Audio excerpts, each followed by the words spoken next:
Hey everyone, welcome back to the channel. One of the best ways to ensure that we live a happy, healthy, and productive life is to start the day out right. So in this video, I'm going to take you through my productive morning routine. And that routine starts before I even get out of bed. The first thing that I do is try and make sure that I always get up on time. I try to never hit that snooze button. Because when we hit that snooze button, we're telling ourselves a story that we're someone who can't follow through on the commitments or the deadlines that we've set for ourselves, that we're a failure before we've even gotten out of bed. And I know that that sounds overly dramatic, that something so small is worth paying attention to, but it can have a huge impact because that's the first chance we have when we get up to tell ourselves the story that we are a success, that we can follow through. So I always try to get up on time. Well, let's continue on with the morning and see what else is in store.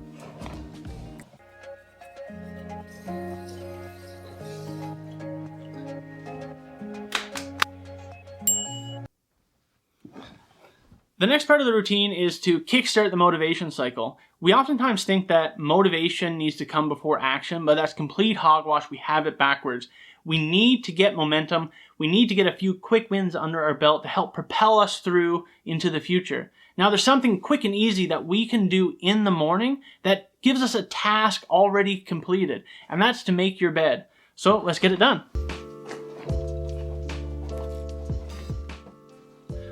Now that that's done, it's time to get some coffee.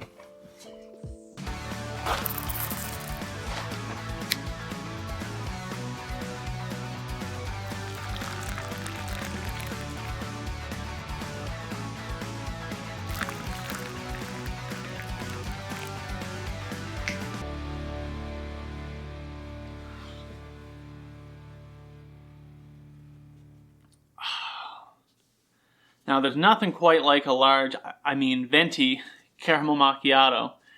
So now that I got my coffee fix, it's time to head into the last part of my morning routine, which is journaling.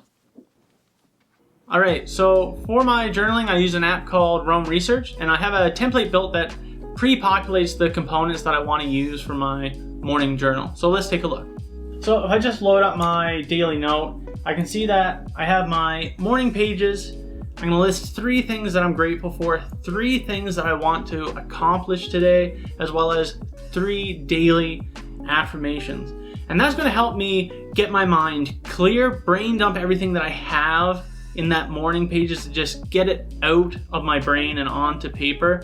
Now I'm going to think about starting the day off with a bit of a positive note. What are things that I'm grateful for? Small things, not huge things like saying health, family, or my job. What are the small acts that I'm really grateful have occurred within my life recently? Then what is going to make today great? What are the things that I want to get done? I can set the intention early in the day so that I can feel like I'm a success by the time I reach the end of it. If you know what it is you want to get done when you start, that's going to make a huge difference to how you approach the day. You're going to be so much more intentional about it. And then finally, I do 3 daily affirmations, just trying to reinforce who it is that I want to be. What is the story that I want to be telling about myself? Am I a YouTuber who's more focused on the process instead of the progress? Am I an athlete who is focused on improving his physical fitness? Am I a father and a husband who is calm and patient no matter what's going on around me? Well, that's how I start my day, and sometimes it helps propel me to success, sometimes not so much. But I think it's important to have a routine that we design, that we consistently come back to be the foundation that we build our days upon. Well, thanks for watching. Let me know down in the comments below what you do for your morning routine. I'd love to hear about it, as well as potentially get some ideas that I could steal for myself. And I'll see you all next time. Well, now that I got my coffee fixed, it's time to Ed? So that's how I start my day. Sometimes it helps me become and maybe steal a few ideas.